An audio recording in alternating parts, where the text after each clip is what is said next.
We are joined by Muhammad Zakaria from Bangladesh, who happens to be a researcher and an author. Thank you so much for joining us, Zakaria. Thank you. Thank you for getting me here. All right, so Zakaria, talking about India making sudden curbs on staples like wheat and onion, changing the prices and everything. My question is just to understand better: does that create any sort of social unrest, or let's say social pressure or economic pressure inside Bangladesh? Uh, I will answer in two parts. Yes. The first part is sometimes whatever, if you look at in a free market scenario, whenever there is a shift in the supply chain, definitely there will be certain impact in the price. So when there are impacts on price, there are reactions from the customer's end. This is a free market scenario. But if you look it into the Bangladesh India market dynamics, what you see is especially the onion and some other special products like if you look at the other way around, the hilsa fish from Bangladesh to India, it also creates the same situation. If Bangladesh stops exporting hilsa in the Durga Puja time, it creates a social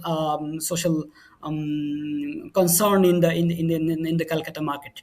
So definitely this is a two way, both way it is a interdependent market. When this raises inflation because of one country's trade policies, it does raise inflation in the other country, then would you still call it policy change, or is it actually, like we can say, economic coercion by force?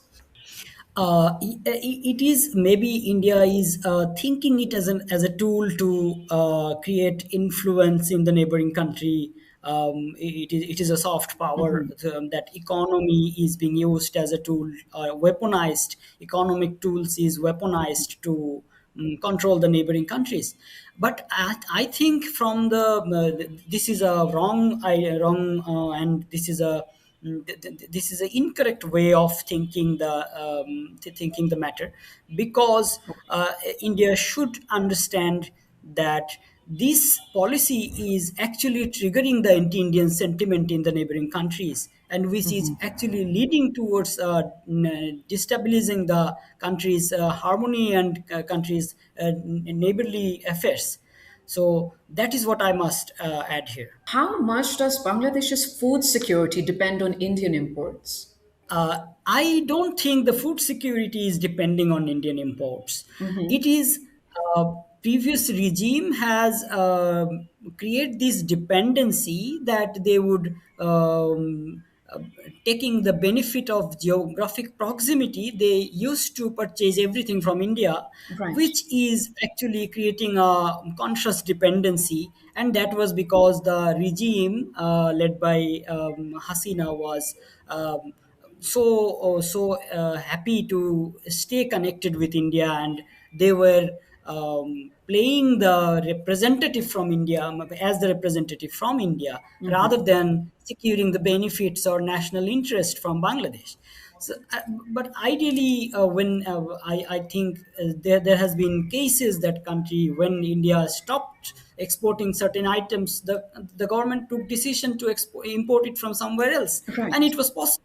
It didn't create much challenge, maybe a small a transient challenge for a shorter time, but after immediately it was solved. So it didn't, I don't think it in a food security perspective, it is not a big challenge for Bangladesh to source things otherwise.